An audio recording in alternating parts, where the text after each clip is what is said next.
Good evening, YouTube. It is 9 p.m. in the great state of Texas. It's about 88 degrees in my workshop, and it's almost 4 p.m. on August 24th, 2025. If you guys have been wondering where I've been, I've basically been busy because it's, summertime, and it's about 1,000 degrees in Texas. Actually, here in West Texas, it hasn't actually been that hot, but still, it gets up to 90 plus degrees in the workshop.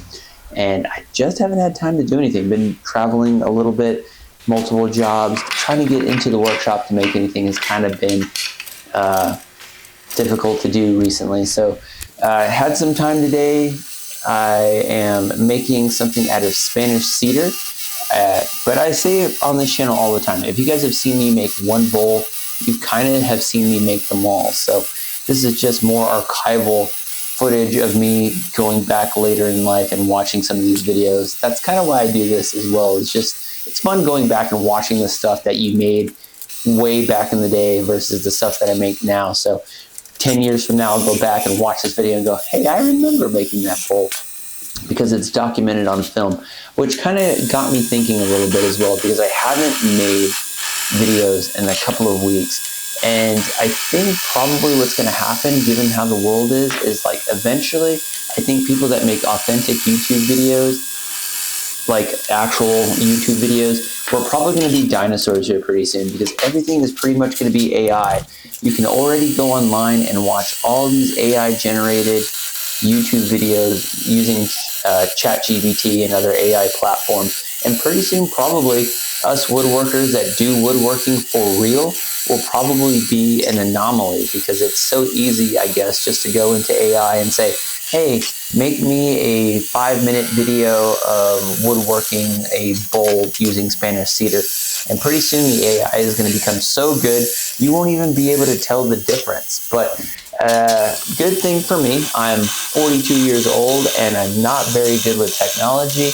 I'm surprised I know how to work a camera and a laptop and an editing software. So using AI will never be a thing for me. But I got to imagine here pretty soon everything is going to be AI generated, and the AI is eventually going to get so good you won't know the difference between a real woodworker and something that is just probably AI generated, which is a crazy thought experiment, because if I really wanted to, I probably could go in there and just say, hey, make me a video, and then just post it and call it my own, which there are already people doing that.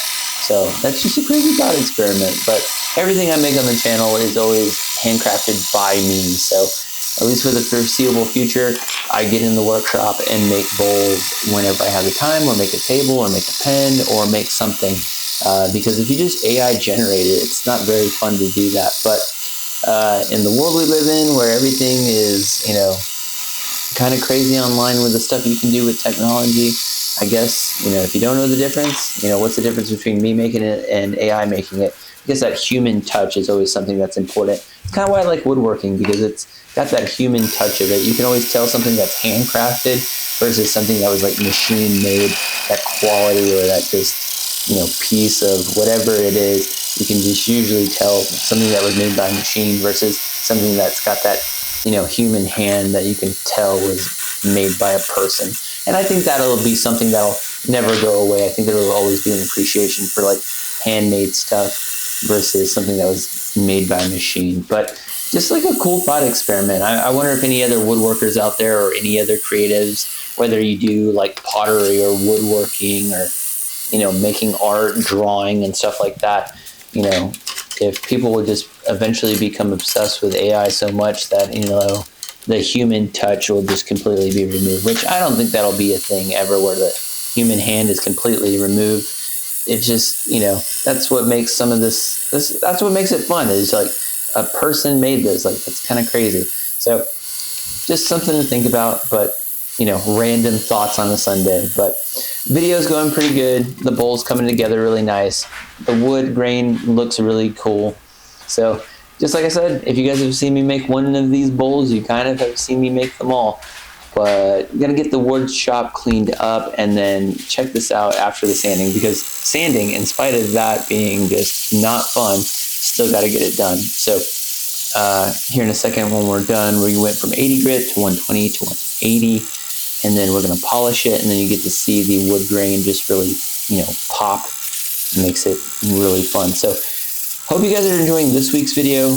Obviously, I'm going to try to make a video next week. You can guarantee it will not be AI, but just look how cool this looks. All the imperfections, I think that adds something to it. And just look how that wood looks after you put some wood wax on it. I think it looks really good. And all the imperfections, I think that's what makes woodworking so much fun. Is like the small imperfections that give it that human touch. So hope you guys liked it. Hope you got something out of it. Something to think about. AI is going to take over YouTube and woodworking and every other creative space. But for now, I'm going to do it by my own hand. See you in the next one. Peace.